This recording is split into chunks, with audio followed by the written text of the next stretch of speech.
Assalamualaikum warahmatullahi wabarakatuh. Alhamdulillahirabbil alamin wassalatu wassalamu ala asrafil anbiya wal mursalin wa ala alihi wa ashabihi ajma'in. Allahumma salli ala Muhammad wa ala ali Muhammad walhamdulillahirabbil alamin. Raditu billahi rabba wa bil islami dina wa bi Muhammadin nabiyya wa rasula. Ikhwafillah rahimakumullah, alhamdulillahirabbil alamin. Pagi hari ini kita meneruskan kajian kita untuk mentadabburi Al-Qur'anul Karim. Semoga Allah menjadikan kita, keluarga kita, anak-anak kita menjadi ahlul Qur'an yang kelak kita dibangkitkan oleh Allah mendapatkan syafaat Al-Qur'anul Karim dan bersama-sama dengan orang-orang yang dipastikan oleh Allah menjadi ahlul jannah. Amin. Ikhwafillah rahimakumullah, bahasan kita pada pagi hari ini insyaallah akan berbicara tentang surat Infitar. Surat Al-Infitar. Kita langsung saja, bismillahirrahmanirrahim. Surat Al-Infitar, tema sentralnya masih berkenaan dengan Yaumul Qiyamah. Sekali lagi, sebagaimana surat Makkiyah rata-rata berbicara tentang ma'rifatullah, berbicara tentang bagaimana kita menyadari Allah subhanahu wa ta'ala. Yang kedua tentang Yaumul Qiyamah. Karena menarik kalau kita renungkan motivasi orang untuk taat kepada Allah subhanahu wa ta'ala dan beribadah kepada Allah subhanahu wa ta'ala nggak bisa lain kecuali sebenarnya karena diapit oleh dua nilai ini. Satu, imma dia karena taat kepada Allah subhanahu wa ta'ala, kecintaannya kepada Allah SWT, atau orang melakukan ketaatan kepada Allah, ibadah karena yaumul akhir. Yaumul akhir, orang hanya diikat oleh dua itu. Karena itu kalau orang tidak memakrifai Allah SWT dan juga dia tidak mengingat yaumul akhir, maka orang akan melakukan apa saja yang dia maui oleh nafsunya. Orang hanya terikat untuk melakukan amal soleh jika dia masih punya dua ini. Satu, ingat sama Allah SWT. Yang kedua, kalau dia ingat yaumul akhir. Karena itu surat Makkiyah selalu membicarakan tentang itu. Karena itu dua dimensi yang mestinya kita harus selalu ingat terus menerus. Karena ada orang yang mentaati Allah Subhanahu wa ta'ala karena dia mengingat akhirat. Ada orang yang mencintai Allah Subhanahu wa ta'ala, mentaati Allah Subhanahu wa ta'ala karena dia ingat Allah Subhanahu wa ta'ala. Dua-duanya sama-sama menjadikan menarik orang untuk mentaati Allah Subhanahu wa ta'ala. Tentu saja kualitasnya nanti berbeda-beda tiap orang. Simak misalnya Nabiullah Ibrahim alaihissalam ya, yang digambarkan oleh Al-Qur'anul Karim. Bayangkan indahnya doanya Nabi Ibrahim alaihissalam. Saat Nabi Ibrahim alaihissalam melakukan amal ibadah, yakni membangun Ka'bah, membangun rumah Allah Subhanahu wa ta'ala. Tidak ada masjid di dunia ini yang lebih hebat, lebih mulia dibanding Masjidil Haram, dibanding Ka'bah Baitullah. Ibrahim alaihissalam bersama anaknya membangun itu. Simak kalimatnya, wa id yarfa'u Ibrahimul qawa'ida minal baiti wa Ismail.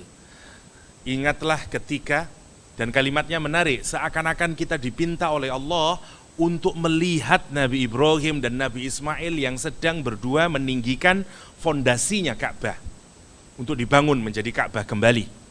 Karena itu kalimatnya dibikin fi'il mudhari', wa idh yarfa'. Kalau saya menggunakan fi'il mudhari' artinya kejadian itu sedang berlangsung. Perhatikan di surat Al-Baqarah sebelum ayat itu ketika bicara tentang Nabi Ibrahim semuanya menggunakan fi'il madhi. Wa idzibtala, wa idh qala Ibrahim ya, sampai 3 ayat yang berbicara tentang itu. Wa idh ja'alnal baita mathab. Yang pertama ya, ayat yang pertama 1, 2, berapa itu? 1, 2, 4 ya. Wa idh ibtala Ibrahim ya, ingatlah ketika kami, Allah menguji Nabi Ibrahim alaihissalam. Ayat berikutnya wa idh ja'alnal baita mathabatan linnasi wamna wantakhidhu maqam Ibrahim musalla ya. Dan ingatlah ketika kami jadikan ya Baitul Haram, Ka'bah menjadi mathabat. Selanjutnya wa idh qala Ibrahim, dan ingatlah ketika Ibrahim berdoa kepada Allah, Rabbana Rabbi ij'al hadza baladan amina warzuq ahlahu ila akhirih. 3 surat semuanya fi'il madhi. Kalau kalimat Al-Quran menggunakan fi'il madhi, atau kalau kita menggunakan fi'il madhi, itu artinya kejadiannya sudah berlalu. Seakan-akan kita melihat masa yang lalu. Kemudian tiba-tiba di ayat yang 124, 5, 6, 7 berarti 127, tiba-tiba dibikin fi'il mudhari'. Wa idh yarfa'u Ibrahimul qawa'ida minal baiti wa Ismail.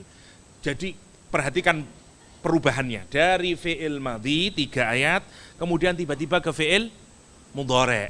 Apa maksudnya? Maksudnya gini, kalau kita nonton film, ya, bagi yang pernah nonton film, ya, kadang-kadang ada film itu yang diawali dengan 100 years ago.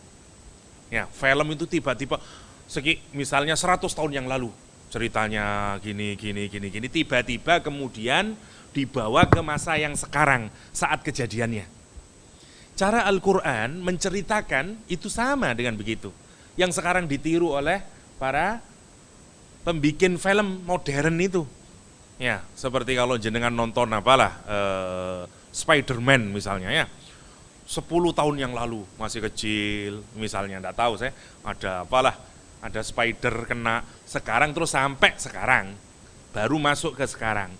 Lihat cara Al-Quranul Karim menggambarkan, diceritakan tentang Nabi Ibrahim, diuji Nabi Ibrahim, dijadikan Baitullah Al-Haram menjadi mathabatan linnasi wa amna, dan kemudian kita diperlihatkan Nabi Ibrahim berdoa kepada Allah, ya Allah jadikan kota Mekah ini, jadikan Masjidil Haram ini, negeri ini menjadi sebuah negeri yang aman, kasih rizki penduduknya, ila akhirih. Tiba-tiba kita dibawa seakan-akan sekarang kita melihat Nabi Ibrahim bersama anaknya Ismail alaihissalam. Ngapain? Yarfa' Ibrahimul qawa'id. Qaidah tempat kita duduk.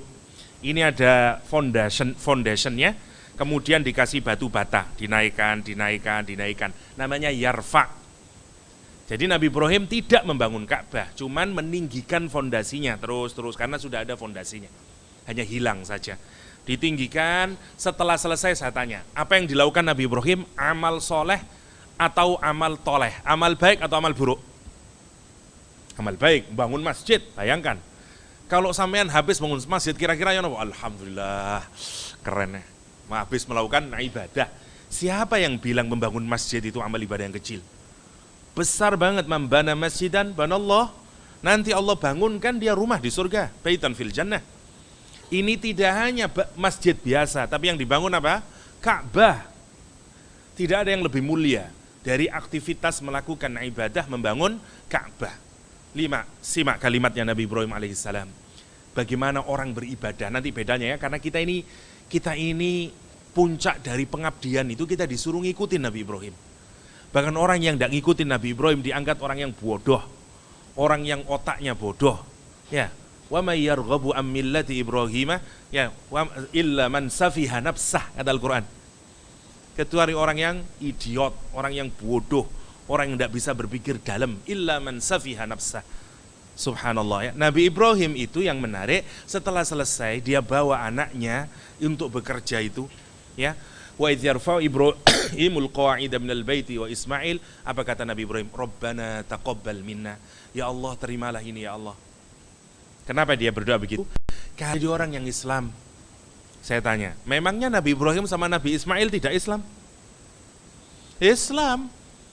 Saya tanya, kenapa Nabi Ibrahim berdoa, Rabbana ja'alna muslimaini lak. Jadikan kami berdua ini orang yang beriman kepada Allah Subhanahu wa taala. Jadikan kami berdua ini orang yang muslim, orang yang pasrah. Karena Nabi Ibrahim yakin bahwa untuk pasrah kepada Allah, untuk terus mengabdi kepada Allah, itu bukan hal yang mudah. Apalagi dia kepingin nanti bagaimana dengan anakku, bagaimana dengan cucuku, bagaimana dengan cicit-cicitku. Karena itu di hadapan Allah, setelah dia beribadah, dia mohon kepada Allah. Yang pertama hikmahnya, kalau meminta kepada Allah, dahului dengan amal soleh. Karena itu misalnya Al-Quran menyatakan, kalau kepingin cepat terkabulnya doa kita, sedekah, amal soleh dulu. Kalau kita mau minta, etikanya ibadah dulu, baru minta. Karena itu Al-Quran menyatakan, iyyaka na'budu dulu, baru iyyaka nasta'in. Jangan iyyaka nasta'in wa iyyaka na'budu. Doa dulu, ya Allah, kalau terkabul saya tak sholat Jum'ah ya Allah. Kan gitu, sholat dulu baru doa.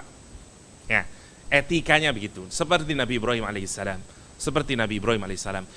Baru dia doa, ya Allah, ja'alna muslimaini laka wa min dzurriyyatina ummatan muslimatan lak wa arina manasikana. Perhatikan kalimat yang terakhir, saya tidak menjelaskan secara detail. Wa tub alaina innaka antat tawwabur rahim. Ya Allah, kami bertaubat ya Allah kepadamu. Mari kita renungkan. Memangnya Nabi Ibrahim habis melakukan dosa? Kenapa Nabi Ibrahim menyatakan wa tub alaina? Apa yang dilakukan Nabi Ibrahim tadi? Bangun Ka'bah. Apa yang diucapkan? Wa tub alaina.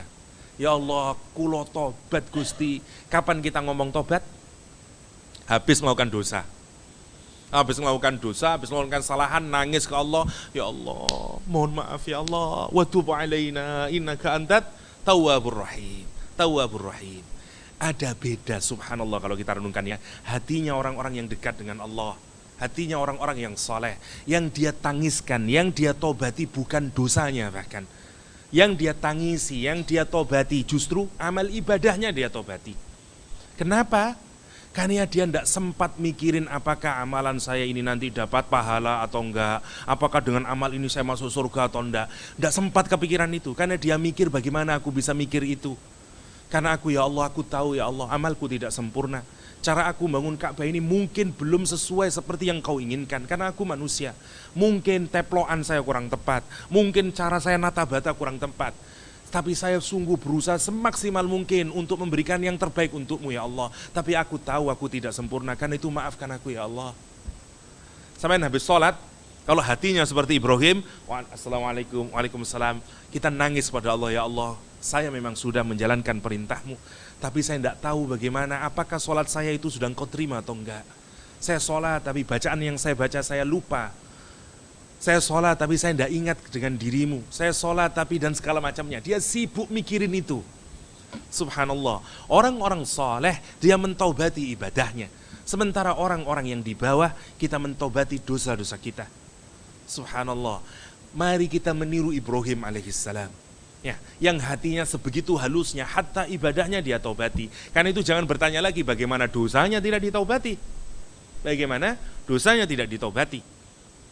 Itu pelajaran yang bisa kita renungkan berkenaan dengan ketaatan pada Allah SWT. Orang seperti Ibrahim alaihissalam melakukan ibadah, motivasinya karena apa? Apa yang menarik Nabi Ibrahim untuk ibadah? Allah, ma'rifatullah. Ya, tapi yang kedua, ada orang yang melakukan ibadah, dia tidak ketarik karena ma'rifatullah, tapi karena takut yaumul akhir. Mboten napa-napa, karena memang itu dua bandulnya. Nah, yang di sini ini kelompok orang-orang soleh, para kekasih Tuhan, orang-orang yang sudah dekat dengan Allah. Yang di sini level-level kita lah. Ya, kalau mau kita renungkan ngapain ya kita sholat ini ya? Nggih kersane mboten mlebu neraka Ustaz. Wedi kula teng neraka. Lah ngoten to asline. Dalam hati kita itu mestinya tidak seperti orang yang kayak gini nih, seperti Rasulullah Shallallahu Alaihi Wasallam. Kalau ditanyain kenapa sholat, afala akuna abdan syakuro. Kalau kita berbicara, kalau Rasul menyatakan, aku ingin menjadi hamba yang bersyukur, dimensinya karena ibadah itu dikaitkan dengan Allah atau dikaitkan dengan yaumul akhir. Allah. Orang-orang yang dekat kepada Allah, ibadahnya Allah yang paling utama. Kalau kita ibadahnya mikirin yaumul akhirnya itu, berapa ya pahalanya ya? Apakah dengan ini saya terhindar dari surga ya?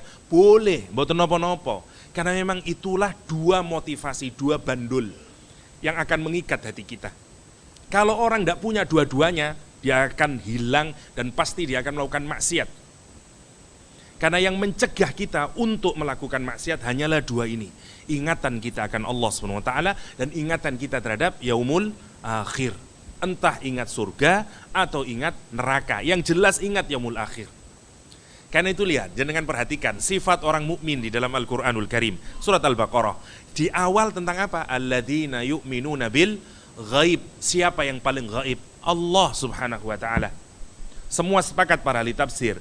Makna dari al-ghaib itu, meskipun nanti semua yang ghaib, neraka juga ghaib, surga memang ghaib, semuanya ghaib, tapi siapa yang paling ghaib? Allah Subhanahu wa taala. Karena itu yang pertama, ciri dari orang beriman kaitannya ke alladzina yu'minuna bil ghaib, Allah dulu. Tapi lihat yang terakhir, wabil akhiratihum yuqinun. Jadi orang mukmin itu kayak di sandwich gini. Di awal Allah, di akhir yaumul akhir. tengah-tengahnya. Kalau kita sudah punya dua, maka seperti tengah-tengahnya tinggal apa? Wa yuqimunas shalah wa mimma razaqnahum yunfikun. Keluar semuanya, sholat jadi dijalankan, infak jadi jalan. Kenapa? Karena dia diikat oleh dua. Tapi kalau ini hilang, rusak sudah. Hatinya rusak. Hati kita akan rusak. Karena itu lihat, kalau dua ini hilang, jadi apa dia? Kalau hilang semuanya, jadi kafir kita.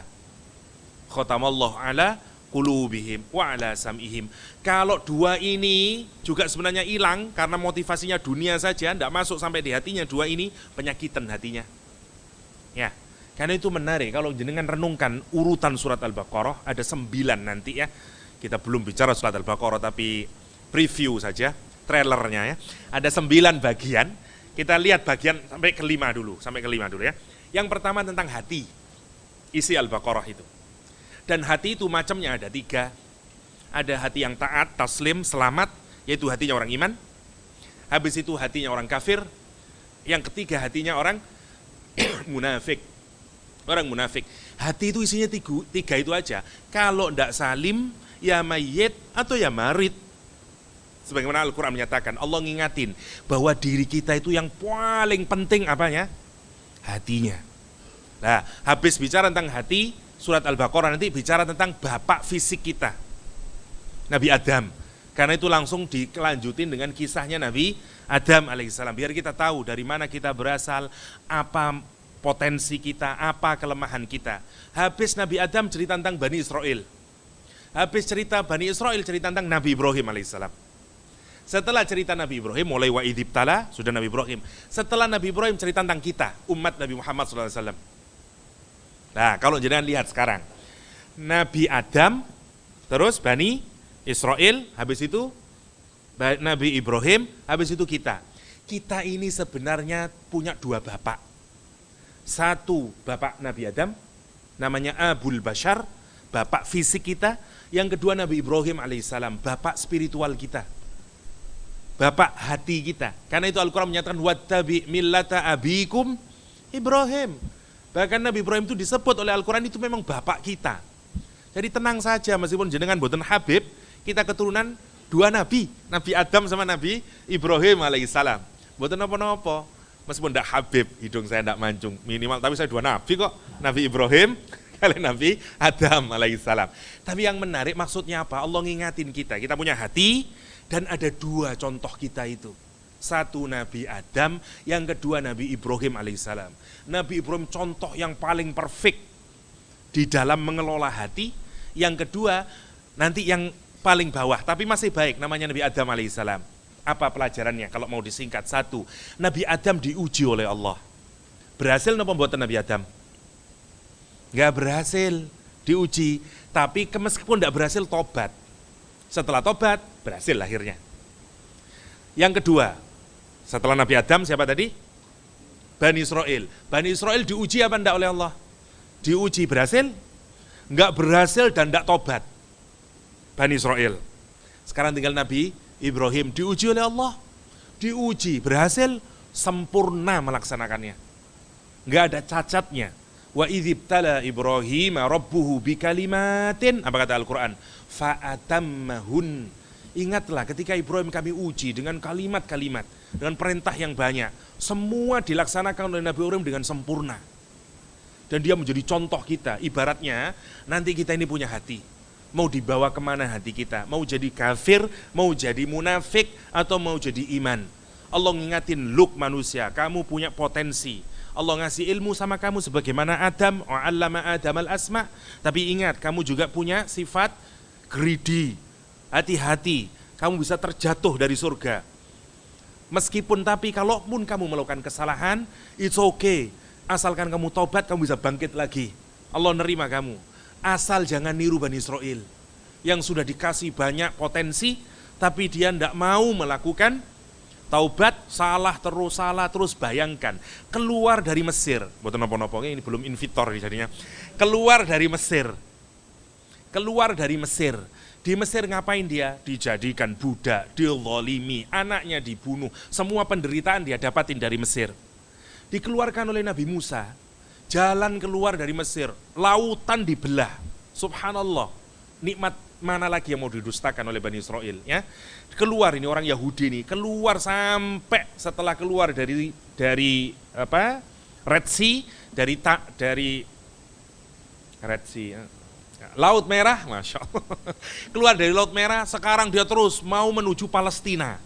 Sampai di gurun pasir. Saya tanya, kalau kita sampai di gurun pasir, ada makanan?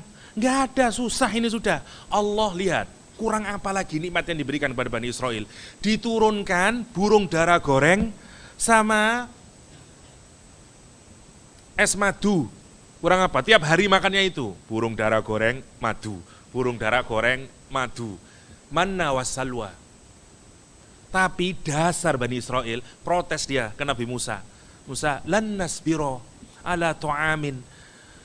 Mosore bendino kok bebek goreng. Itu Bani Israel. Dia tidak mau. Lan nasbiru ala tu'ami wahidin, kata dia, fad'u lana rabbaka.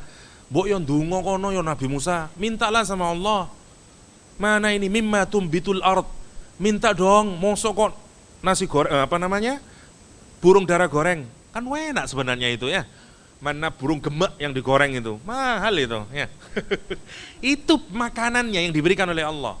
Manna wassalwa. Tapi dia bilang apa? Mimma tumbitul ardi min baqliha wa kithaiha wa fumiha wa adasiha wa basaliha. Dia bilang Nabi Musa mbok ya doa sama Allah. Ya mosok kok gitu terus. Kita kan kepingin, apa kata dia? Bawang merahnya, sayur mayur, bawang merah, kacang adas, bawang putih, kata dia itu. Kulo tanglas sesungguhnya. Enakan mana sebenarnya? Bawang putih, bawang merah, sayur mayur, kacang adas dibanding manna wasalwa. Manna wasalwa. Enakan manna wasalwa. Cuman lihat, maunya itu kurang terus dengan nikmat Allah SWT. Watak Bani Israel. Padahal kalau mau dirungkan satu, dikeluarkan dari cengkaman Fir'aun, itu nikmat yang tidak ada bandingnya. Anak-anak mereka disembelih oleh Fir'aun. Dikeluarkan dari tirani ini sudah nikmat yang terbesar, satu. Yang kedua, berhasil dikeluarkan menyeberangi Laut Merah, itu enggak ada nikmat yang lebih besar dari itu. Bayangkan, laut bisa kebelah. Nikmat yang mana lagi? Bayangin ngelihat dua laut gini, ikan hiu di situ. Dia jalan itu. Aman. Bayangkan, habis itu belum cukup, masih di gurun pasir yang enggak ada apa-apa. Kalau dia lapar, nanti burung itu datang, diem tok burung itu kalau kita baca tafsir. Menunggu sampai diambil. Masya Allah, burung doroni teko, nunggu buat sarapan, seret. Daun-daunnya itu nanti keluar seperti madu lah kalau sekarang. Dan itu desap, proteinnya, ya kalsiumnya ada, semuanya lengkap. Tapi dia masih minta lain lagi kepada Allah SWT. Dia tidak mau mentaati Allah SWT. Karena itu marah Nabi Musa. Atastabdiluna alladhi billadhi wa khair. Kamu itu mau menukar sesuatu yang baik dengan sesuatu yang jelek. Mosok bebek goreng katanya diganti kacang adas. Kamu, dan Allah marah kepada umatnya, kepada Bani Israel. Ihbitu misran fa inna lakum ma sa'altum. Kata Allah SWT, kalau kamu yang itu kehendaki, ya udah sana ke Mesir, balik lagi. Kamu akan dapati semua yang kamu inginkan. Bawang putih, bawang merah, sayur mayur, kacang adas, maksudnya apa? Kamu itu mikir, kamu itu baru saja saya keluarin dari Mesir. Kalau yang kamu inginkan hanya bawang putih, bawang merah, balik mana yang Mesir. Memang kamu akan dapat bawang merah, bawang putih, tapi kamu akan dibunuh oleh Fir'aun, dicengkram oleh Fir'aun, tidak bisa lagi kembali. Kamu itu mau digiring ke tanah yang dijanjikan. Itu Bani Israel. Saya tanya, apakah umat kita akan melakukan hal yang sama dengan Bani Israel? Tunggu tanggal mainnya. Karena kata Rasulullah SAW, la tattabi'anna. Rasul menggunakan lam sama nun taukid. Kita ini pasti akan ngikutin. Nanti umat Nabi Muhammad zaman makin akhir, kita ingin akan mengikuti gerakannya siapa? Nasrani sama Yahudi. Para sahabat bertanya, apakah kita itu yang shibron setapak demi setapak? Ya, hadis sahih. Kemudian bertanya para sahabat, apakah kita mengikuti Yahudi sama Nasrani ya Rasulullah? Apa kata Rasul? Sopo maneh? Siapa lagi kalau kita tidak ikutin mereka? Lihat watak materialismenya orang Islam hari ini. Watak pelitnya orang Islam hari ini. Watak nggak mau taatnya orang Islam hari ini. Kalau kita renungkan semuanya. Menarik ya, kembali lagi. Adam diuji, tidak sukses, tapi terus taubat, diterima taubatnya, sukses akhirnya. Bani Israel diuji, tidak sukses dan tidak taubat. Karena itu dia qiradatan khasyiin, jadi kera dia. Oke, sekarang yang nomor 3, diuji sukses dia, Nabi Ibrahim alaihissalam. Yang paling terakhir kita juga diuji oleh Allah. Wala nabluwannakum bisyai'im minal khaufi wal ju'i wa naqsim minal amwali. Itu kita umat Islam. Berhasil atau enggak? Belum tahu. Allah cuma ngasih tahu, subhanallah ya. Saya tanya gini ya. Kalau jenengan misalnya Ustadz Henry misalnya ya, Ustadz Henry mau resign misalnya karena mau mendirikan apa. Oke, terus dia mau menunjuk seseorang untuk dijadikan diserai amanah Nurul Hayat. Saya tanya, kalau kita kepingin sesukses Ustadz Heri atau bahkan lebih sukses dari Ustadz Heri, apa yang dilakukan? Kita harus tahu Ustadz Heri, apa saja yang telah dilakukan Ustadz Heri, apa saja yang belum dilakukan Ustadz Heri, apa saja kelemahannya Ustadz Heri, apa saja kelebihannya Ustadz Heri. Semuanya kita tahu, dengan modal itu kita akan menjalankan Nurul Hayat ke depan mungkin lebih baik. Kan ngoten dah modalnya. Lihat Allah. Surat Al-Baqarah itu tentang kita, tentang kehidupan umat Islam. Karena itu setelah Al-Fatihah, surat Al-Baqarah. Kenapa? Karena itulah cerita kehidupan kita. Allah nunjukin, Allah milih kita sekarang yang dijadikan umat sebagai contoh teladan. Allah menyatakan kita jadikan umatan wasata. Karena itu Allah kasih tahu semuanya modalnya. Dikasih modal Nabi Ibrahim, dikasih modal Nabi Adam, dikasih modal Bani Israel. Lah sayangnya dengan modal ini kita tidak manfaatin. Banyak kita yang belum manfaatin. Karena itu, kan orang belum belajar dari surat Al-Baqarah. Belajarin di Bani Israel toh. Dia tidak ingat kalau itu untuk pelajaran kita. Malah ngamuinnya Bani Israel. Wah ini kurang ajar Israel gue ya. Iya. Tidak tahu dia kalau dia sendiri pelan-pelan akan menjadi Bani Israel. Subhanallah ya. Dan itu kritik Allah SWT. Itu yang harus kita hati-hati. Karena itu pengantar untuk mengarahkan kita. Untuk mengarahkan kita. Sampai apa kita berhasil atau tidak. Karena itu semuanya dirubah oleh Allah. Mulai kiblatnya dirubah. Karena kita yang mau nanti jadi. Itu surat Al-Baqarah. Suatu saat kita mengkaji surat Al-Baqarah ya. Juz 30 aja tidak selesai-selesai dari dulu ya. Oke, kembali lagi sekarang ke surat Al-Infitar. Karena itu tema sentral dari surat Al-Infitar berkenaan dengan Yaumul Qiyamah. Karena memang orang itu bisa ibadah, bisa taat kepada Allah karena dua motivasi ini. Imma karena ma'rifatullah, kecintaannya kepada Allah, ya atau karena ingatan kepada Yaumul Akhir. Dan kita jangan ngegaya. Sudah Pak, saya sekarang mau ibadah kepada Allah hanya karena Allah SWT. Karena ma'rifatullah. Gak bisa, itu nanti berjalan dengan sendirinya hati kita.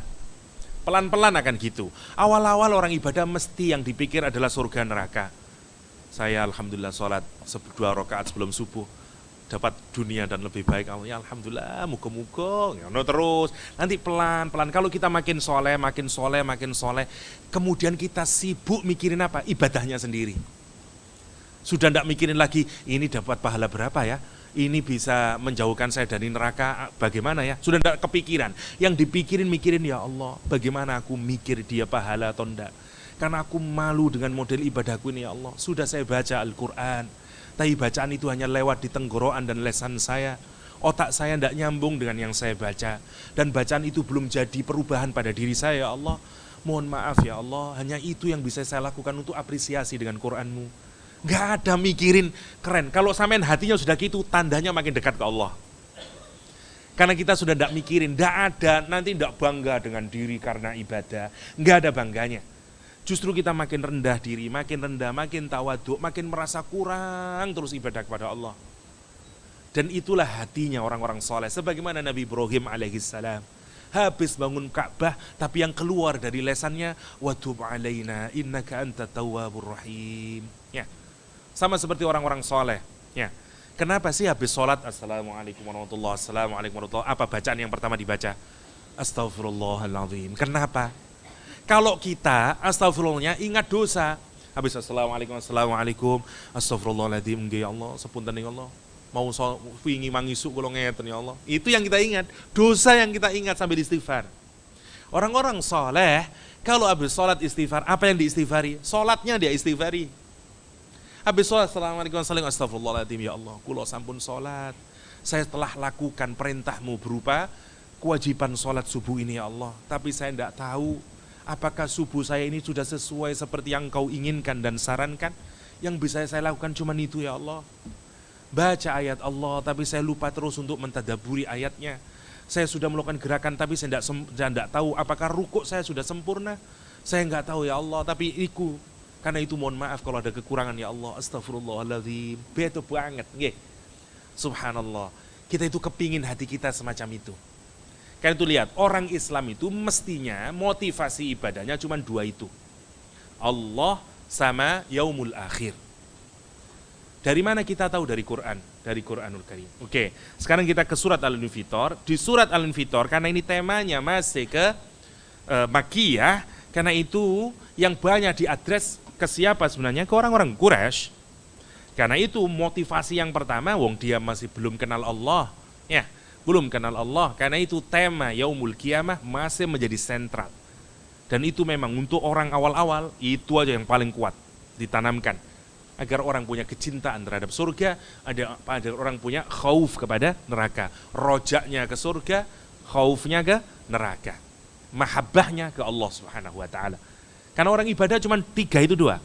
Mahabbah, roja, sama khauf. Kita nggak tahu kita mau beribadah karena apa. Ada orang ibadah khauf, ada ibadah roja, ada ibadah karena mahabbatullah. Karena kecintaan kepada Allah Subhanahu wa taala. Oke, kita masuk sekarang ke ayat yang pertama. Bismillahirrahmanirrahim. Idzas samaa'un fatarat. Ayat ini, surat ini, kalau kita lihat hubungannya dengan surat sebelumnya, ya At-Takwir, nanti ada 3 surat, hanya dipisah oleh surat Al-Mutaffifin. Kalau kita lihat ya, di atasnya Takwir, habis itu Infitar, habis itu Mutaffifin, habis itu Insyiqaq. 3 ini semuanya bicara tentang Yaumul Qiyamah dengan cara tekanan yang berbeda-beda. Takwir, Infitar, Insyiqaq, semuanya bicara tentang Yaumul Qiyamah. Ya, hanya nanti dipisahin oleh Al-Mutaffifin. Karena itu temanya masih berkaitan dengan pembicaraan kita bulan yang lalu ya, tentang At-Takwir. Masih dimensinya tentang Yaumul Qiyamah. Prahara kayak apa nanti di sana untuk mengingatkan kita agar pikiran kita ini terus dan terus dalam bayangkan. Kenapa sih Ustadz? Bahasan tentang Yaumul Akhir, bahasan tentang Yaumul Qiyamah kok diulang-ulang? Sesuatu yang diulang itu tanda apa? Tanda cepat dilupakan. Sesuatu yang tidak mudah dilupakan tidak usah diulang-ulang. Ya. Saya tanya, perintah sholat Jum'ah di dalam Al-Quran ada berapa ayat? 1 saja.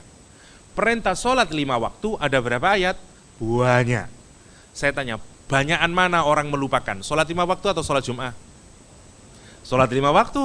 Sholat Jum'ah, banyak orang yang tidak sholat 5 waktu, tapi lah Jum'atan sholat. Ya. Karena sesuatu yang paling sering dilupakan, caranya Al-Quran diingatkan berkali-kali.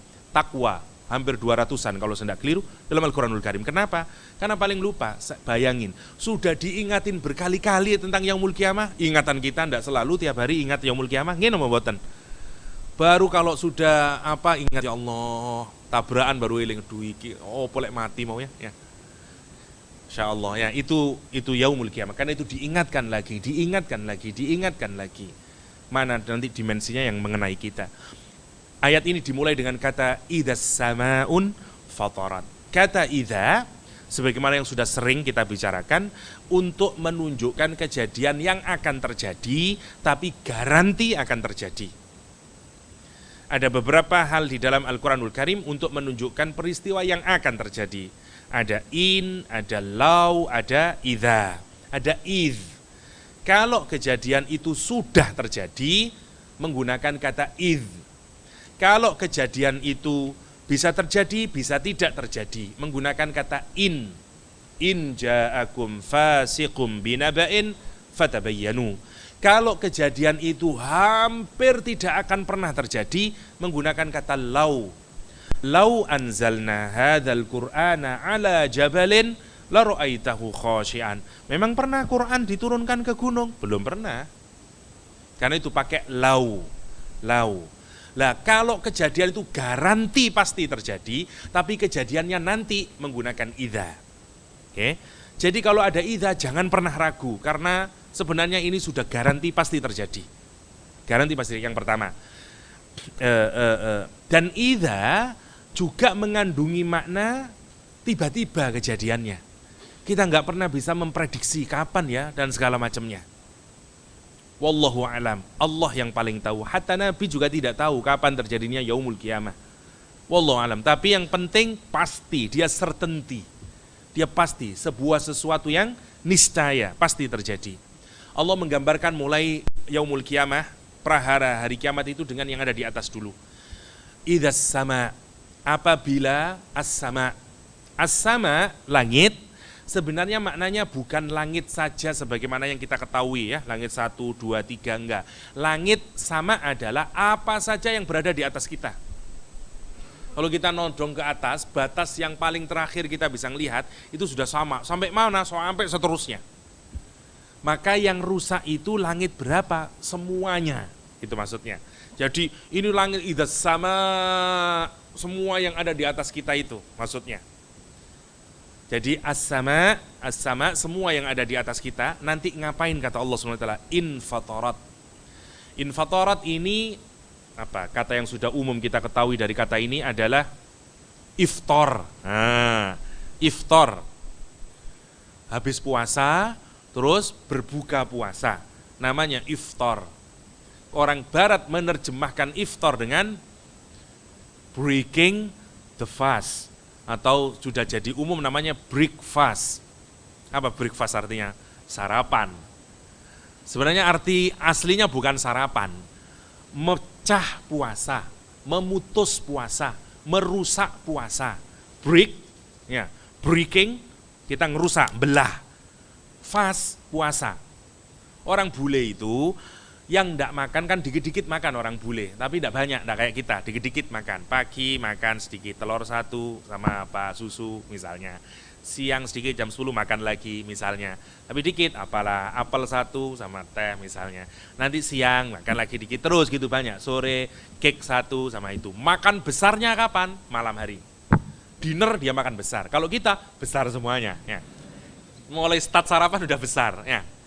Nasi sudah besar, lele, sarapan ini padahal ya besar semuanya. Dia tidak sedikit-sedikit, tapi banyak kali. Dan terakhir besarnya kalau orang bule adalah dinner. Nah kalau dinner dia makan besar, steak makan macam besar. Habis makan dinner dia puasa, tidak makan lagi karena tidur. Dari pikirannya orang bule itu fast puasa itu yaitu habis makan malam sudah tidak makan lagi, diistirahatkan. Bangunnya nanti, begitu bangun, lah oke, sekarang udah tidak puasa lagi, makan. Karena itu disebut dengan breakfast. Lah, kita kalau puasa, iftarnya kita, ya udah tidak makan dari subuh sampai maghrib. Awalnya tidak mau puasa, tidak mau makan. Habis itu kita rusak itu. Dirusak dengan cara makan. Kita menyebutnya breaking the fast. Ya, orang bule. Dalam bahasa Arab namanya iftar. Iftar. Kalau kita namanya tidak ada filosofinya ya bahasa kita ya. Kita namanya buka puasa ya, buka mungkin sama ya, buka puasa ya. Puasanya dibuka, mungkin sama breakfast ya. Berarti itu bahasa Jawa nerjemahin bahasa Inggris mungkin ya. Breakfast buka puasa ya. Buka puasa ya. Kayaknya mungkin sama itu berbuka puasa ya. Sama berarti. Saya baru nyadar sekarang ternyata ya, berbuka puasa ya. Sama idenya. Lah, ide dasarnya karena itu makna dasar kata fatara itu sesungguhnya adalah membelah, merobek. Jadi kalau ada benda yang panjangnya segini, kita robek ini, robeknya itu sama semua sama ujung ini, semuanya robek. Namanya infatarat. Kalau robek cuma sedikit belum infatarat. Jadi ini sampai robek cracknya itu sampai yang sebesar sepanjang itu namanya infatarat. Namanya infatarat. Allah juga menyebut dirinya dengan fatirus samawati wal ard. meskipun agak susah, itu the originator. Allah yang menciptakan apapun saja sebelumnya enggak ada. Kalau menciptakan sesuatu yang sebelumnya enggak ada namanya fatir. Namanya fatir. Kalau yang nyanyi namanya Fatim, ya bukan ya. Fatirus samawati wal ard. Dari kata itu muncul kata infatorat. Singkatnya jadi infatorat itu yang ada di atas. Misalnya Al-Quran menyatakan surat Ar-Rahman misalnya, surat Al-Mulk, hal tara min futur.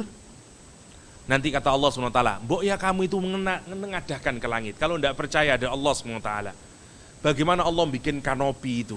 Nggak ada penyanggahnya. Bayangin, ini aja bikin gini, berapa penyanggahnya itu? 1, 2, 3, 4, 5, 6, 7. Yang kelihatan ini, belum yang pojok-pojokan. Hanya untuk nyanggah ini. Bayangkan sekarang, bumi kita, di atasnya ada langitnya ini, ada kanopinya. Ada cagaknya? Nggak ada. Yang menarik, kapan kalau kita ngelihat crack? Kalau pilarnya tidak kuat. Kalau pilar tidak kuat, atau pilarnya kurang, crack akhirnya, pecah sini. Krak. Sekarang bayangkan, langit kita ini, di atas kita itu, nggak ada pilarnya. Tapi belum pernah kita melihat langit itu crack. Langitnya belah gini, kayak tanah kebelah. Lah, Allah menggambarkan kita suruh melihat hal tara min futur. Tidakkah kamu melihat ke langit itu memang ada yang crack. Allah nunjukin betapa sempurnanya Allah muat, dan itu semuanya untuk kita. Jangan dikira kalau kita ngelihat crack apa perasaan kita? Takut. Jenengan di sini ada crack ini, aduh, ojo nikono.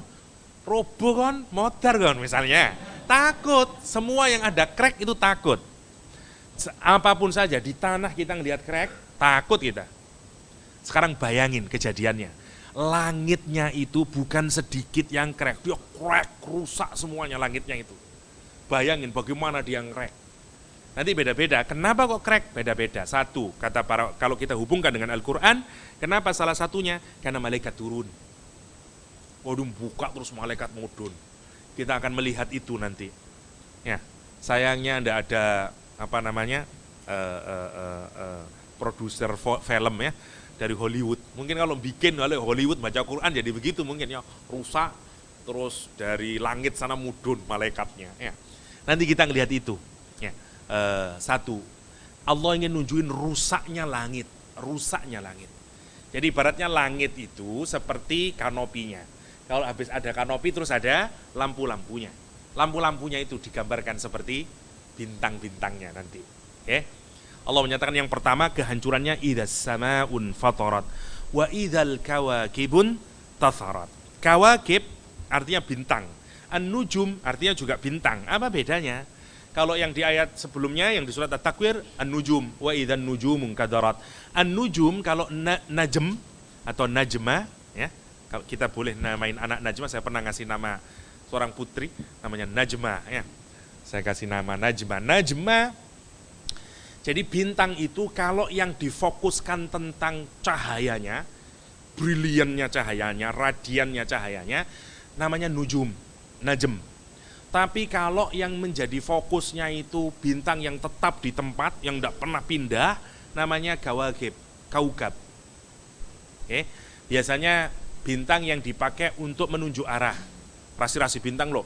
Tiap malam semenengan ngelihat bintang selalu di situ aja. Kalau dia selalu di situ untuk menunjukkan kuatnya namanya kaukab. Tapi kalau bintang yang menunjukkan melindingnya, kelihatan shiningnya, kelihatan blinkingnya, ya twinklingnya, ya namanya nujum. Nah, Allah sekarang tidak menggunakan kata nujum di ayat ini, tapi menggunakan kata kawakib. Kenapa? Karena di antara bintang-bintang itu yang paling kuat kalau ada goncangan ya kaukab. Karena dia menunjukkan tidak pernah bisa pindah. Itu untuk menunjukkan firmness, menunjukkan kekuatan. Hatta kaukab nanti intatharat. Intatharat itu begini, logo rusak tapi seketika. Kalau ini meja ada taplaknya, terus di sini dikasih apa yang bunder-bunder itu, neker, kelereng, kelereng, dikasih kelereng banyak. Kadang ingat Indonesia, nggak ingat Jawa, kadang ingat Jawa, nggak ingat Indonesia, otak saya nggak karu-karuannya, kadang ingat Inggris, nggak ingat bahasa Indonesianya, mumet saya. Oke. Oke, ada kelereng, ini ada meja, terus ada taplaknya. Jadi banyak ini, apa yang akan terjadi jika sampean mengambil taplak itu dengan keras dan cepat? Wah, morat marit lah, itu bahasa yang paling tepat ya. Morat marit semuanya ini, rusak semuanya, namanya intasarat. Jadi kalau kita ngambil dengan cepat dan rusak semuanya, namanya intasarat. Allah gambarin, lihat, sekarang tempatnya itu ibarat taplaknya itu adalah as-sama. Nonton. As-samanya itu dibikin oleh Allah pecah. Rip open, wah rusak semuanya. Itu idza sama'un fatarat. Yang nujumnya kemudian kawakibnya wa idzal kawakibun tatharat. Nah, itu langit cukup hanya dengan dua, sampai sudah bisa bayangin. Bayangin sekarang nanti kalau coba, silakan dicoba, ada meja taruh. Besok langit itu pecah le, koyok gini, mau pecah, wah, kemana-mana kemudian. Itulah bayangannya. Dua itu saja kalau kita renungin itu cukup membuat kita ketakutan udah. Nanti kalau ngelihat ke langit malam-malam sambil ngafalin itu, idzas sama'un fatarat, ya Allah, ini bakal pecah semuanya nanti ini. Wa idzal kawakibun tatharat, bintang-bintang yang sekarang bertengger di sana nanti akan bercantuan, rusak semuanya. Nggih, melang ibadah ngoten itu. Enggak apa-apa, ya. Coari yang tingkat, wah sambil ngeten ngapal idzas sama'un fatarat ya. Wa idzal kawakibun tatharat. Setelah langit sekarang ke bumi. Allah tidak bicara gunung sekarang, tapi bicara langit yang dipilih. Karena fokusnya sekarang masalah ledakan-ledakan semuanya. Apa kata Allah SWT? Wa idzal biharu fujirat. Bihar jamak dari bahar. Ya, bahar artinya laut. Bihar semua lautan, mau laut apapun saja. Laut samudra, laut selat, laut apa saja, sepanjang dia laut, bihar, semuanya akan fujirat. Masya Allah ya. Akan meledak nanti. Kalau di tempat yang lain, sujirat. Ya, ada yang sujirat, akan dinyalakan oleh Allah. Lah, jadi kombinasinya setelah dinyalakan nanti akan meledak. Wallahu a'lam ya, diledakkan jadi api nanti dan kemudian keluar ledakan, wallahu a'lam. Sebab ini masih menjadi teori, wallahu a'lam. Ini kalau dipelajari berarti mungkin bisa Pak ya, laut itu dijadikan ledakan, bisa, tapi nggak tahu caranya gimana ya.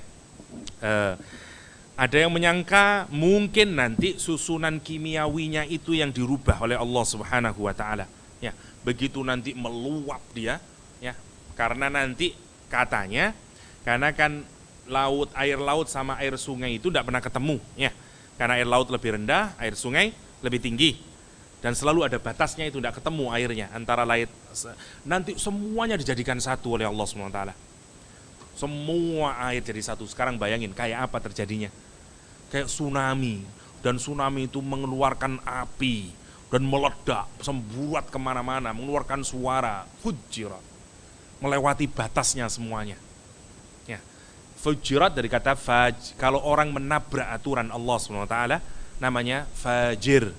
Ya, fajir. Kalau banyak dia menabrak, fajarah. Ulaika humul kafaratul fajarah. Fajar, waktu di mana kegelapan itu kemudian dirobek oleh cahaya pertama kali. Karena itu waktu fajar, wal fajr. Wal fajr. Berarti Mas Fajar, berarti Mas yang suka merobek Ustadz. Merobek kegelapan, wonten nopo-nopo, bagus itu ya. Jangan kemudian ada pekerjaan merobek, Mas Fajar aja. Expertnya. Asal jangan keliru namain Fajir. Fajar bagus, Fajir jelek. Jadi orang yang super maksiat, sering melakukan maksiat, Fajir. Fajir ya. Lebih hebat lagi, fajarah, mbae maksiat. Ya, yang orang sering melakukan maksiat. Wa idzal biharu fujirat. Sekarang lihat indahnya. Berapa disebutin langit tadi? Berapa hal yang rusak di langit yang disebutkan oleh Allah di surat Infitar? 2. Nanti yang di bumi disebut berapa? 2 juga. 1 langit, 1 kubur. Matching, nonton. Itu gayanya Al-Quran selalu gitu. Idzas sama'u fatarat wa idzal kawakibu intatharat wa idzal biharu fujirat wa idzal kuburu bu'thirat. Imbang wis, baru masuk alimat nafsum ma qaddamat wa akharat. Ya. Nanti, dan itu memudahkan kita hafalan karena Quran itu selalu matching pola keindahannya. Ping piro yo idane yo? Ping 4. 2 langit, 2 bumi. 2 yang ada di langit, 2 yang ada di bumi. Nah, yang pertama yang di bumi laut, yang kedua sekarang apa yang terjadi dengan wa idzal kuburu bu'thirat. Wa idzal kubur, dan ingatlah ketika kuburan bu'thirat. Saya ingin lihat kuburan dulu. Kuburan di dalam Al-Quranul Karim ada 3 kata. 1 kubur, kedua marqad, mamba'athana mim marqadina.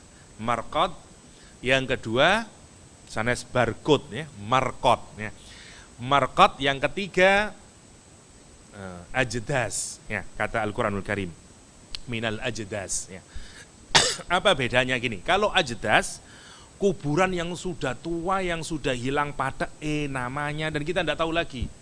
Dulunya kayaknya ada kuburan di sini, tapi sudah tidak tahu, Pak. Di atasnya sudah dibangun hotel, dibangun apa, sudah hilang semua tandanya, namanya ajdas.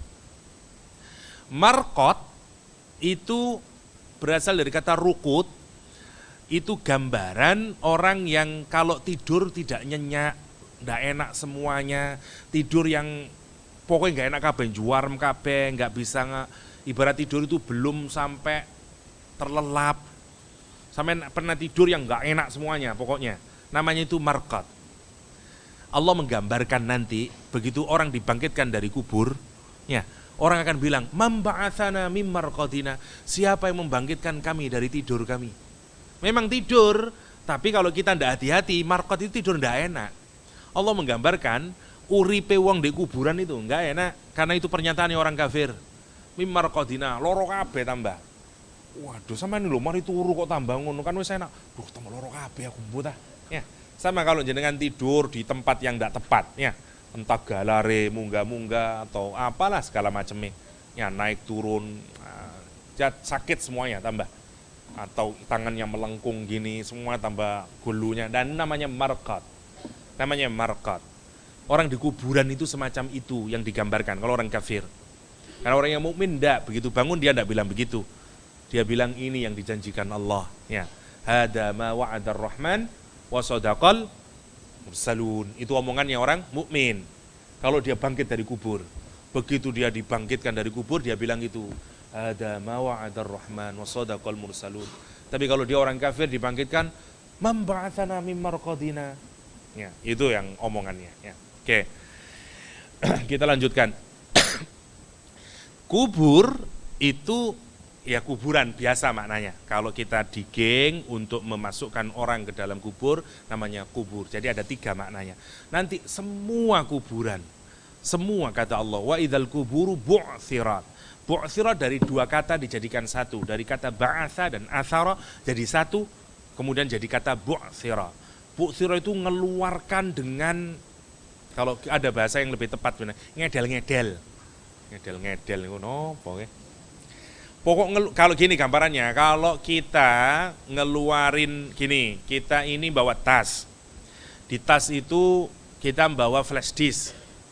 Tapi isinya banyak di tas itu, ya buku, segala macam, kaos kaki, ono roti di jero segala macam ya, laptop jadi 1. Backpackeran gini. Kita tahu, kita lupa naruhnya flash disk ini di mana. Apa yang kita lakukan? Semuanya kita keluarin. Ya. Duduk berserakan semuanya, dikeluarin semuanya. Itu namanya bu'thirat. Jadi nanti semuanya yang dari kubur itu semua semburat keluar semuanya. Wa idzal kuburu bu'thirat. Ada yang menyatakan peristiwa ini lanjutan dari idzal biharu fujirat. Ada yang menyatakan enggak, ini peristiwa berdiri sendiri. Ada yang menyatakan karena air bahnya itu tsunami, rusak kemana-mana, orang kemudian kuburan juga keluar semuanya.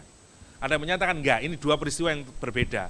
Karena yang pertama adalah tiupan sangsakala pertama. Ya, nafkhah al-ula, pertama, rusak semuanya, langit runtuh,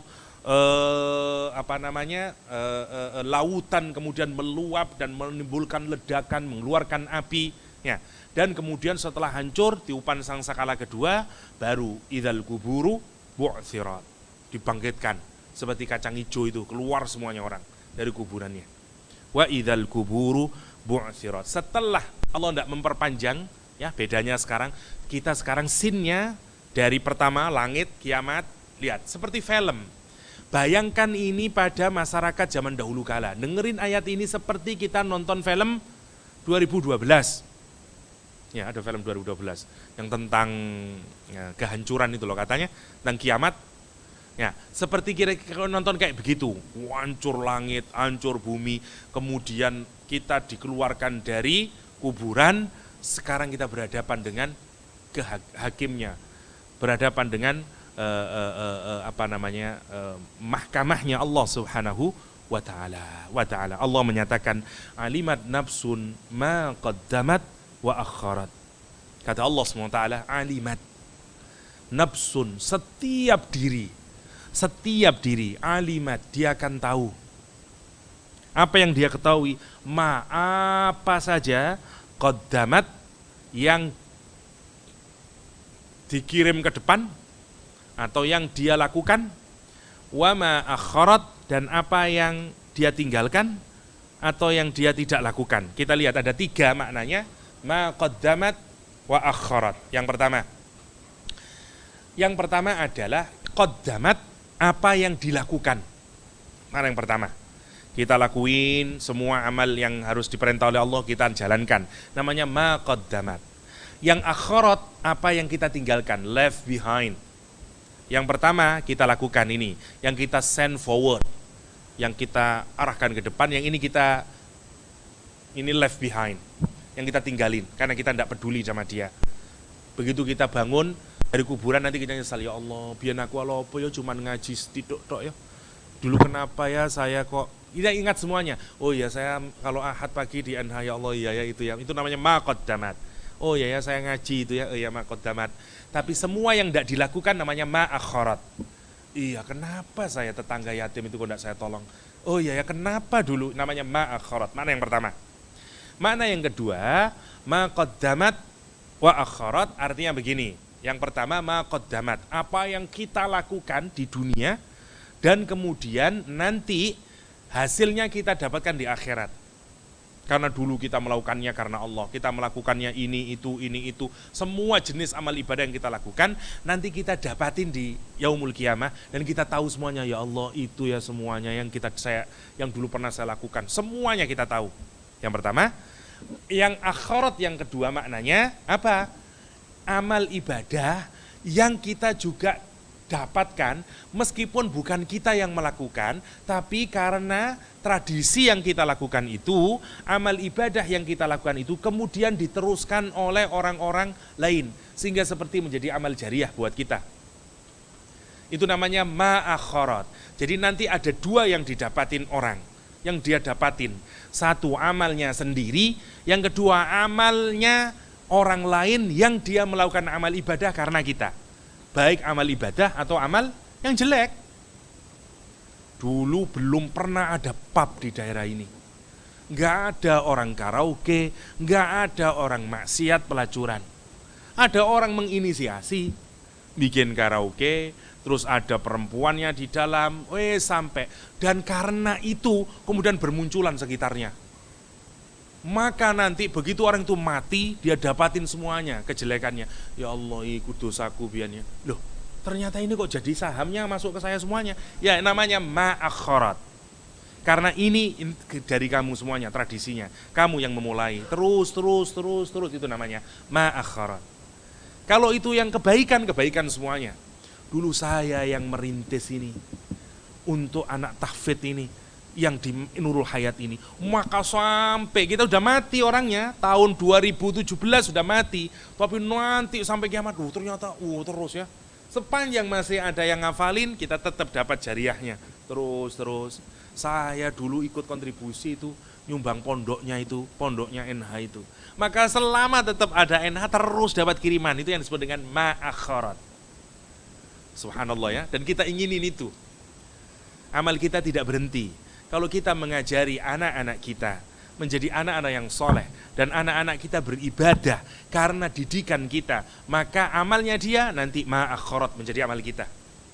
Itu amal saya yang saya akhirkan, karena berkat saya dia begitu, dan seterusnya dan seterusnya. Itu namanya ma qaddamat wa akharat. Alhamdulillah banget kalau kita bisa kayak demikian, ma qaddamat wa akharat. Yang ketiga, ma qaddamat, amal yang kita lakukan di waktu muda, wa akharat, amal yang kita lakukan di masa tua. Maksudnya ma qaddamat wa akharat, semuanya amal dari kita mulai awal hidup sampai kita mati, baik yang awal maupun yang akhir, baik yang awal kehidupan kita atau akhir kehidupan kita, semuanya nanti akan kita ketahui. Jadi ada 3 maknanya, ma alimat nafsud, ma qaddamat wa akharat.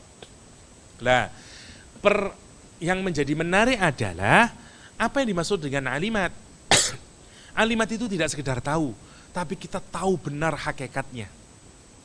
Sama seperti Al-Quran menyatakan, orang yang makan harta anak yatim, makan harta riba, sebenarnya dia apa? Dia sedang ya'kulunan nar fi butunihim, dia makan api dalam perutnya. Hari ini kalau kita ada orang makan hartanya anak yatim, makan barang haram dan segala macamnya, tidak kelihatan ada api di dalam perutnya. Nanti misalnya orang ghibah, kata Al-Quran, dia sedang makan bangkai saudaranya sendiri. Ya, dia makan daging saudaranya sendiri. Nanti di yaumul qiyamah hakikat itu muncul. Kita tidak hanya mengetahui amalan kita, tapi sampai ke hakikatnya. Tidak seperti biasanya, dan kita tahu iya ya, sing sholat iku punya kurang ikhlas asli. Lihat tuh kenyataannya bisa, namanya alimat.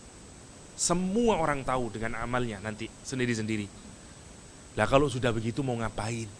Karena itu tidak ada yang nuntut di akhirat itu. Semua orang menerima. Kalau dimasukin neraka dia tidak akan, jangan saya Allah, saya kan dulu berbuat baik, tidak ada. Semua orang tahu persis karena di sana adil. Semuanya tahu. Semuanya tahu. Kita tidak bisa protes. Kita tidak bisa protes. Kenapa tidak bisa protes? Karena semuanya sesuai dengan apa yang sudah terjadi. Alimat nafsun ma qaddamat wa akharat. Kata Allah Subhanahu wa ta'ala, ya ayyuhal insan ma gharraka bi rabbikal karim. Sehabis kayak demikian itu Allah menanyai kita, dan ini hardikan ya, kita dipukul dengan pertanyaan ini oleh Allah Subhanahu wa ta'ala. Ya ayyuhal insan, hei manusia. Kalimat yang dipakai insan untuk nunjukin apa? Kalau insan, lihat, kalau masih yang mau difokuskan fisik, bahasa Arabnya bashar. Makanya itu dalam Al-Quran Nabi Muhammad bashar, sama dengan kita basharnya. Tapi insannya Nabi Muhammad beda dengan kita. Ya. Nah, kalau Al-Quran menyatakan basyarum mithlukum, cuman yuha, cuman dikasih wahyu, memang iya sama Nabi Muhammad basharnya. Fisiknya sama dengan kita. Memang fisik, ada tulangnya, ada darahnya, tapi hatinya Nabi Muhammad, insaniyahnya Nabi Muhammad beda dengan kita. Wong Nabi Ibrahim aja jauh banget bedanya ya. Nabi Ibrahim ibadah, kalau ngomong taubat justru ibadahnya yang ditaubati. Kita ngomong taubat karena dosa yang kita taubati. Ya, udah beda banget. Udah beda banget. Karena itu mestinya orang Islam itu tidak butuh yang lain. Yang dia butuhkan hanyalah Quran dan hadis. Menarik sekarang, orang sekarang, lihat, bayangin. Bagaimana mungkin ada orang Islam yang mencari petunjuk hidup, mencari bagaimana menjalankan kehidupan ini, tidak dari Quran dan dari hadis, tapi dari omongan manusia. Ya, sekali lagi, saya mboten ngritik dan tidak menyalahkan. Ini hanya sekedar untuk kritik kita sebagai umat Islam. Kritik kita sebagai umat Islam. Ada misalnya ya, saya sebut aja lah, enggak apa-apa. Tapi ini sebagai, sekali lagi saya bukan mengkritik acara ya. Ada acara Golden Ways dulu. Ada orang yang seneng gitu dan merasa mendapat petunjuk dari acara itu. Pertanyaan saya tanya. Kalau orang mau membaca Al-Quran, ada sekian ratus ribu hadis Rasulullah SAW. Ada sekian ribu ayat Al-Quranul Karim. Bagaimana mungkin dia tidak bisa mendapatkan petunjuk dari Quran dan hadis Rasulullah SAW? Dan dia terkagum-kagum dengan ucapan manusia yang bukan Nabi. Kalau kita renungin, betapa jauhnya umat ini dari Quran dan hadis. Sekali lagi ya, bukan ini tidak baik acara Golden Ways, cuman maksudnya kalau orang sudah dia nyecep Al-Quran, kalau orang sudah dia mempelajari hadis, masihkah dia butuh omongan manusia? Gak butuh, remeh-temeh omongan manusia itu. Kebenarannya belum tentu. Bagaimana mungkin orang bisa terkagum-kagum dengan ucapan manusia, tapi dia tidak kagum dengan Al-Quranul Karim. Dia tidak bisa mendapatkan hikmah dari hadis Rasulullah SAW. Ada Bukhari, ada Muslim, ada Tirmidzi, ada Nasai, ada sekian banyak. Dan dia tidak mendapatkan, Masya Allah, saking apanya itu, saking jauhnya umat dari Quran, saking jauhnya umat dari hadis. Sehingga terus omongan manusia itu benar-benar bisa, ya keren omongannya. Dan dia hidup dengan omongan manusia, yang belum tentu benar ya. Masya Allah ya, Masya Allah. Oke lah kalau omongannya itu didasarkan atas hadis, didasarkan atas Al-Quranul Karim, make sense. Kita butuh untuk itu. Karena kita tidak bisa konsumsi sendiri dari Quran dan hadis. Kita butuh ulama, butuh orang yang bisa menafsiri, mungkin ya. Tapi kalau hanya omongan manusia, dan ramai di Indonesia gitu itu. Ramai, coaching, coach yang dan segala macamnya. Maksud saya, bukan saya mengkritik itu semuanya. Sebagai sebuah acara program baguslah. Cuman sebagai kritik kita sebagai umat Islam, mestinya itu menjadi pukulan bagi kita masing-masing. Betapa kita sudah jauh meninggalkan Al-Quranul Karim. Dan simak kata Al-Quranul Karim, kalau orang sudah tidak bisa diperingati dengan Al-Quran, dengan syariah Allah, dengan hadis Rasulullah SAW, mau apa lagi? Tidak ada lagi yang bisa memperingati. Fabi ayyi hadithin, kata Al-Quranul Karim, ba'dahu yu'minun. Memang mau apa lagi? Kalau Quran saja sudah tidak mau, ba'dahu setelah Al-Quran, tidak bisa lagi yang membuat orang bisa beriman kepada Allah SWT. Itu yang harus kita renungkan. Itu yang harus kita renungkan sebagai umat. Sebagai umat. Bayangin, orang nangis saja sekarang, harus butuh orang lain. Padahal mestinya kita nangis itu cukup dengan Al-Quran. Renungin itu. Baca itu.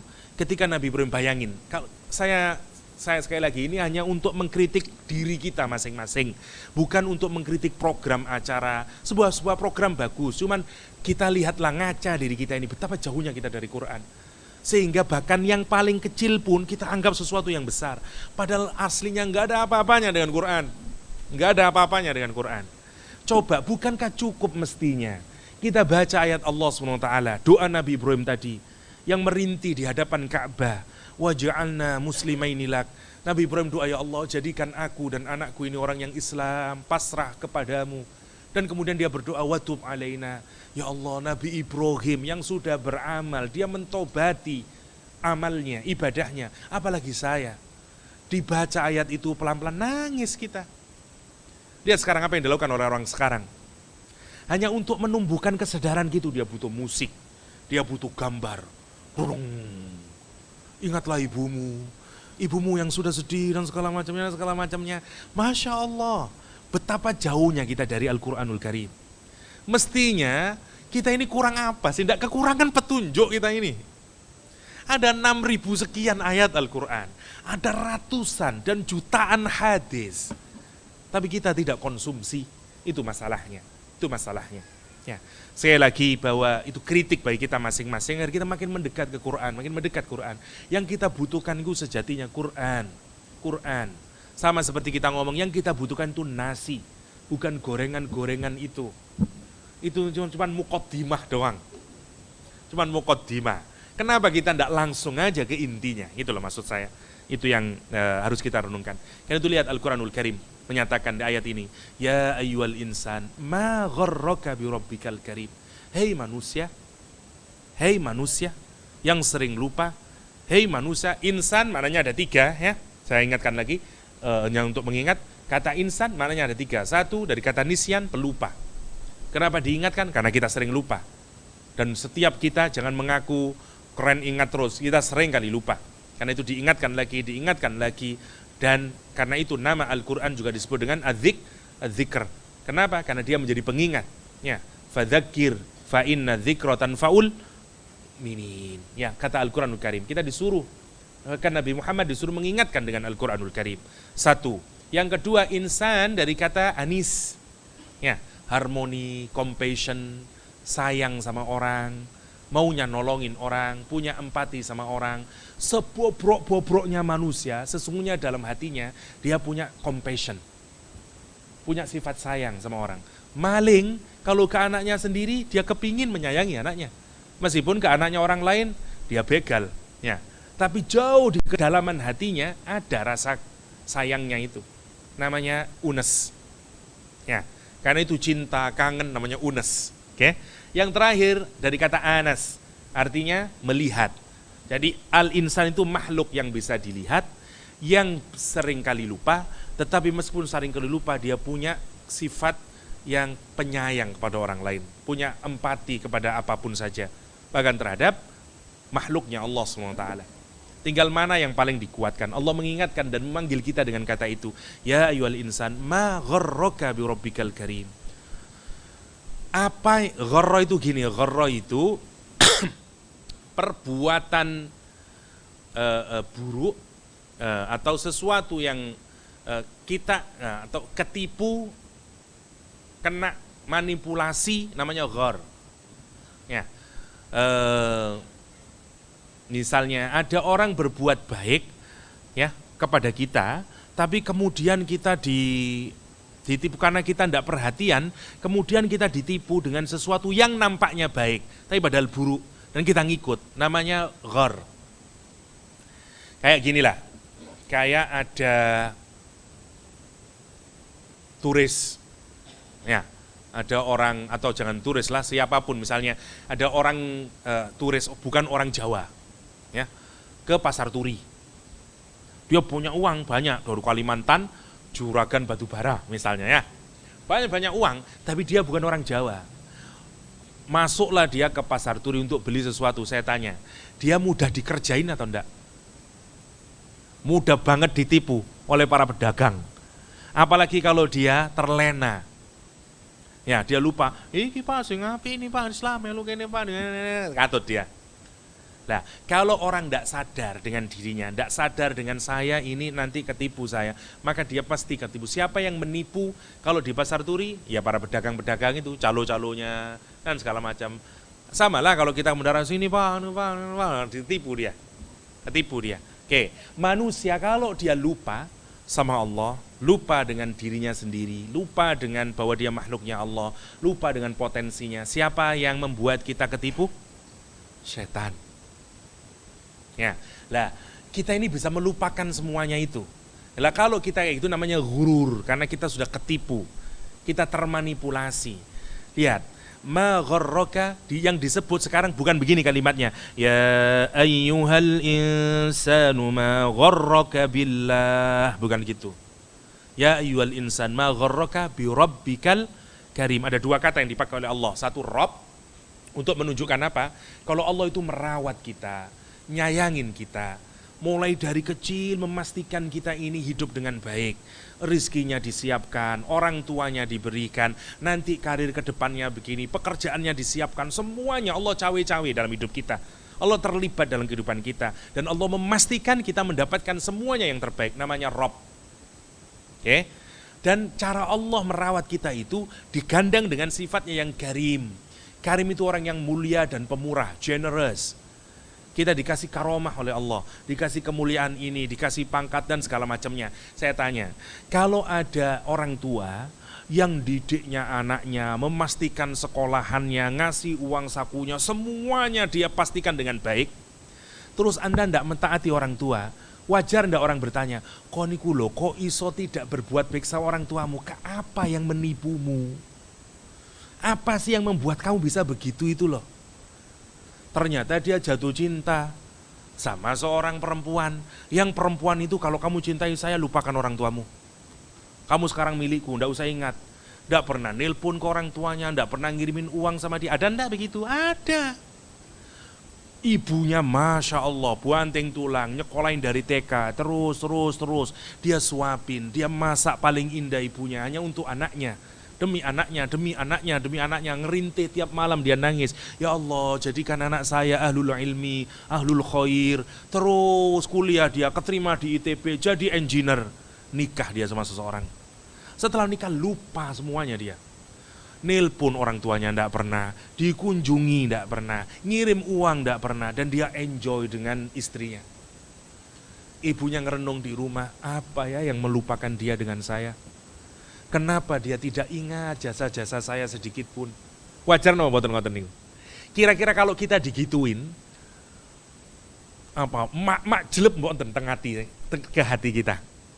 Lah yo kok cek gendenge yo awan-awan. Misalnya, kalau kita ngelihat sekarang ibu kita yang nangis kayak gitu, kira-kira yo apa perasaan kita? Malu, merasa rendah banget kita, dan merasa banget salahnya kita ke hadapan orang tua. Ngene mboten? Ya Allah, terus lama dia lupa banget, somehow berkelahi dia. Karena ternyata istrinya materialis dan segala macamnya. Ternyata karena suaminya pekerjaannya kena PHK, istrinya selingkuh, cerai dia. Pulanglah si anak tadi itu ke ibunya memeluknya, terus ibunya sambil nangis. Kemana saja kamu nak? Kok nggak pernah pulang, nggak pernah ingat ibu? Ya Pak, hati anaknya ya Pak, hancur dia. Maaf Bu, saya sudah ditipu Bu, dengan cinta palsu, rayuan gombal. Ya, yang sudah bau lagi gombalnya, ya misalnya.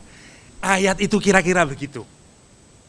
Jadi kalau kita ndak kena sindir dengan ayat ini, saking nemen atau hati ini, ngoten lah.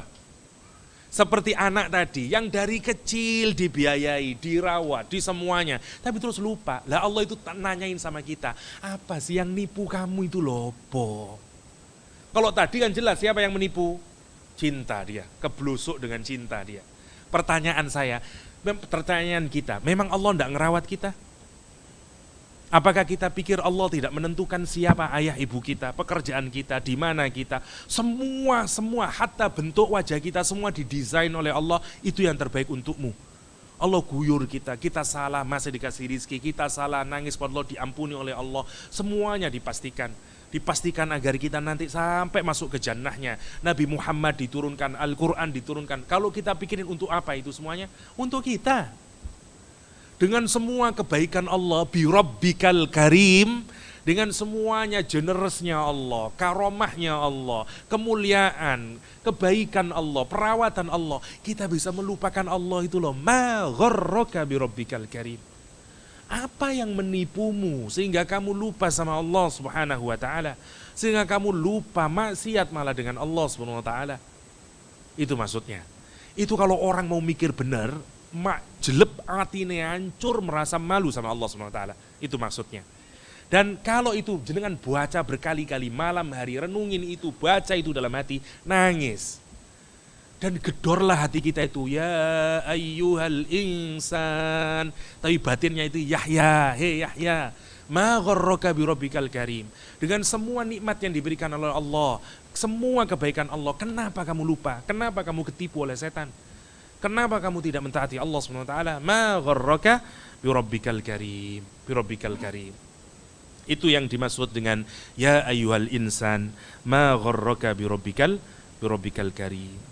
Sekarang Allah nunjuin, ayat selanjutnya itu nunjuin kalau tidak percaya bahwa Allah itu Rabb kita dan Allah itu Karim. Allah nunjuin alladzi khalaqaka fasawwaka fa'adalak. Allah yang nyiptain kita. Itu saja sudah karunia yang Masya Allah kalau kita renungkan ya. Allah yang nyiptain kita. Allah fasawwaka. Sawwaka itu kalau nyempurnain, memastikan semuanya ukurannya pas, namanya sawwaka. Ya, taswiyah. Kalau dipastikan semuanya. Matanya sini sama sini, beratnya harus seimbang sini. Semuanya itu dibikin oleh Allah. Di molding yang terbaik. Namanya fasawwaka. Dan semuanya dipersiapkan oleh Allah. Hatta jodohnya sudah dipersiapkan oleh Allah. Sebenarnya. Nanti kamu harus ketemu dengan ini agar sempurna imanmu, agar kamu berlatih sabar dengan dia. Semuanya itu dari matchingkan sama Allah. Namanya fasawwaka, fa'adalak.